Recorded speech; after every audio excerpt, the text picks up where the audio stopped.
Hello, welcome to this short video introducing the letter to the Hebrews.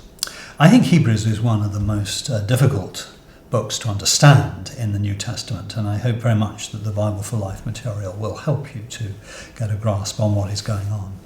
It's written to a community of Jews who have become Christians, and the problem is that whereas they made an excellent start, they suffered the loss of their property, they endured suffering.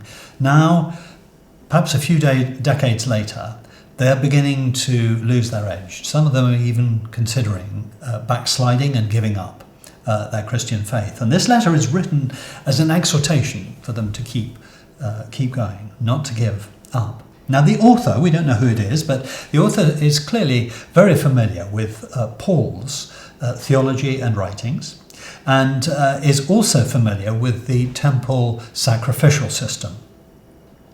The letter is written in two parts. The first 10 chapters is a detailed and reasonably complicated argument in which Jesus is contrasted with the Old Covenant and is superior in every way. So first of all, Jesus is divine and fully human, and he is superior to the angels. Secondly, he succeeded in leading God's people into God's rest, whereas Moses failed, even though he was faithful in what he did, to lead God's people to the promised land. The third argument is that Jesus was a superior priest to the priesthood of the Old Covenant. In fact, he's likened to a rather an unusual character, Melchizedek, and Jesus is of the order, same order as Melchizedek. And fourthly, and perhaps most importantly, Jesus' sacrifice was a greater sacrifice. It was done in a superior sanctuary.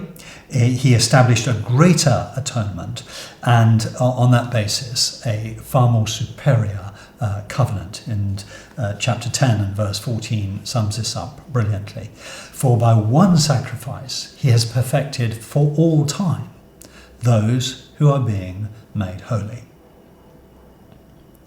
The last three chapters of Hebrews work out what this means, and they emphasize really the hope and the faith that are needed. Now, hope is is often a misunderstood concept.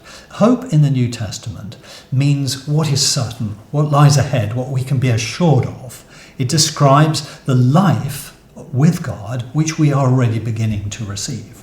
And faith is the assurance of things hoped for, the conviction of things not seen.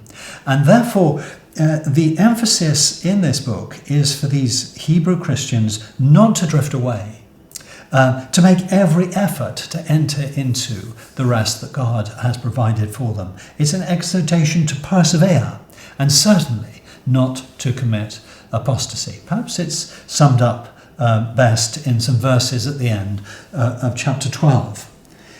See to it that you do not refuse him who speaks, because we are receiving a kingdom that cannot be shaken. Let us be thankful and so worship God with reverence and awe.